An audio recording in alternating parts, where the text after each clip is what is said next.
Now, of course, there are 9 days left until Election Day, and early voting currently underway, with many Iowans already casting their votes. KWWL's Elizabeth Kling sat down with political expert Dr. Chris Larimer to discuss the current turnout trends for early voting. Well, we are just over a week away from Election Day officially, but we know voting has already been well underway here in Iowa for a while, and our political expert, Dr. Chris Larimer, is here to talk a little bit more about the numbers on early voting. And we want to start with a look at sort of the big picture nationally, early voting through the years, and you have some interesting numbers on this and when it really started to take off. This first graph just looks at, as you said, over the years from 1974 through the 2022 midterm elections, looks at early voting. And the data here come from the election lab at the University of Florida. This is run by Professor Michael McDonald, who does a lot of work in terms of collecting early voting voter turnout data.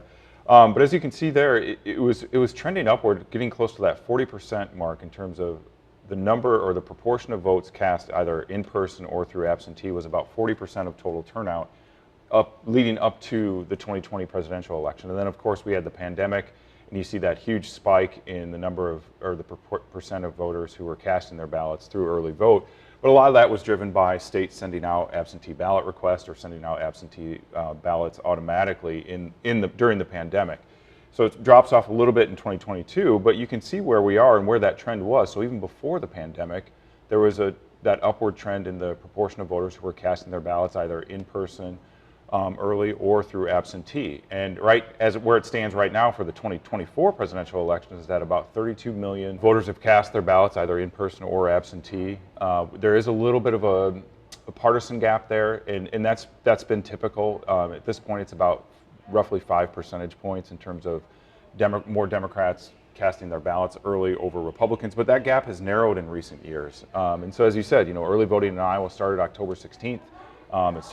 Different states started at different times, but that's been the trend, that we see more and more votes cast through either absentee early or in-person early voting. Yeah, it's interesting to see how that's taken off. Let's take a look at the numbers here in Iowa specifically through the last few years. Yeah, so this graph just looks at the last 3 presidential cycles, 2012, 2016, and 2020. And again, you see that same trend where in 2012, then in 2016, we had a little over 40% of Iowans casting their ballots early, again, either in person early or through absentee ballots. And then you had that big spike in 2020, again, where you had the pandemic, Secretary of State Pate sending out absentee ballot requests automatically to all active registered voters.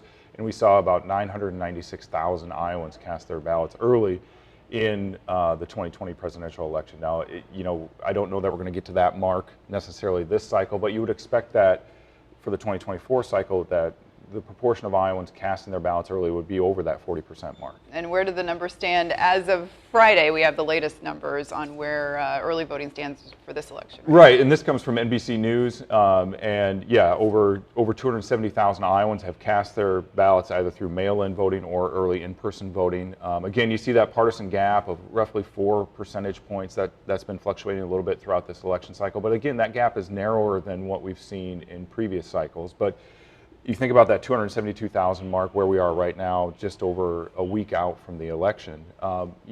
It's trending in the direction of meeting that 2016 or 2012 mark, where again over 40% of Iowans are going to cast their ballots, potentially either in person or early. But that's one of the big question marks that's been out there is, the pandemic was so unusual.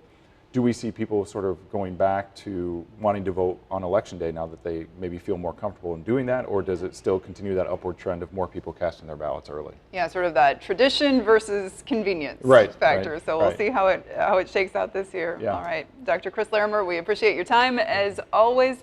Back to you.